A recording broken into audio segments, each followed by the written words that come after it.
Well, the American Angus Association had their annual meeting and trade show, first time as a single event in Kansas City. And to talk about the Angus industry and some of the exciting things going on, Dr. Dan Moser, who is president of Angus Genetics Incorporated.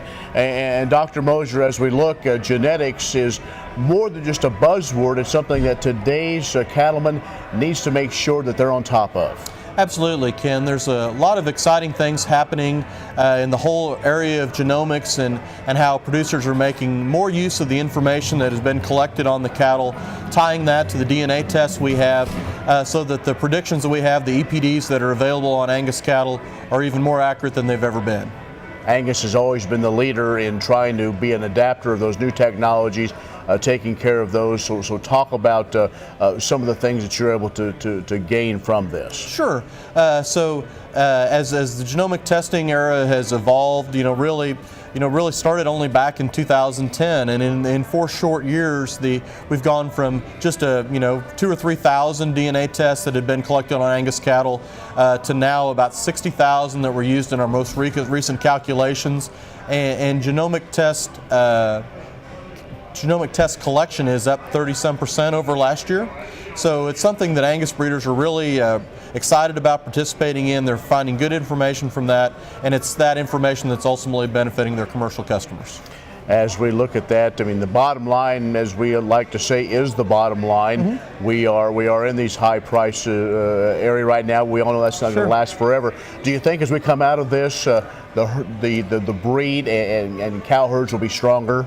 Oh, I think so. As we see a kind of a period of herd expansion and record high prices and those sort of things, obviously there's a lot of enthusiasm in the beef business, but I really see producers really wanting more information as they make investments in their future genetics. That with the high prices on replacement heifers and those sort of things, there's more risk involved if you don't make the right choice. And so everything from the genetics of the bulls that sired those heifers to even the commercial DNA tests that are also about 36% up in our sales versus last year.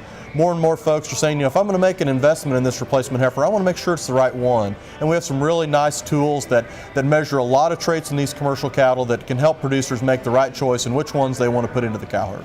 Well, as we look at those, have the traits changed, or have we just we're able to micro focus maybe in on those key ones based on our location? Yeah, well, there are some new traits. We have more information on some of the more traditional things, weaning weight and calving ease, and of course we've had a lot of carcass information in this breed for a long time, and it's one of the real strong attributes of Angus cattle.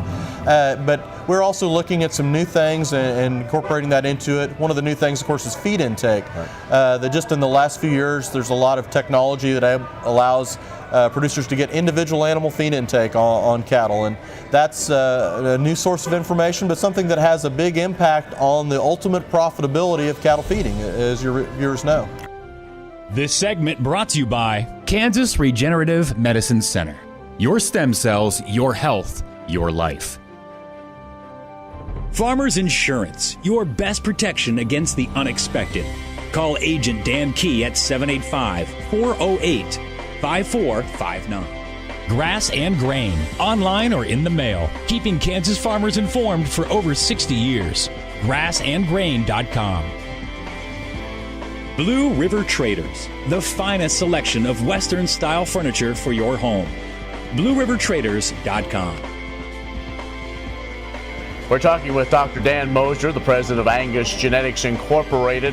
And Dr. Moser, as we, again, we talk in seeming ad nauseum about the economics of where we are in the cattle market right now. Let's talk about some important factors, though, that maybe sometimes we overlook in the good times. One of some of the research and some of the statistics and data that you work on, things like feed input, making sure you're getting a good ratio there. Sure. Yeah, absolutely. That over the last few years, Angus breeders have collected a lot of feed intake data on individual animals, that there are some of these high-tech systems now that in a pen setting, individual bunks with load cells and electronic ID, all the bells and whistles that have been developed in technology in the last few years are coming together to really get us a lot more information on cattle. And so if producers have been able to collect that information, we do the same sort of genetic analysis for those sort of traits, and we have feed efficiency information now built into our evaluations. We've had for about 10 years these profit indexes that take traits and combine them together to say which genetics have the greatest profit potential in various stages. And so for our terminal sire indexes, $W, $B, that feed intake information is now going into the equation.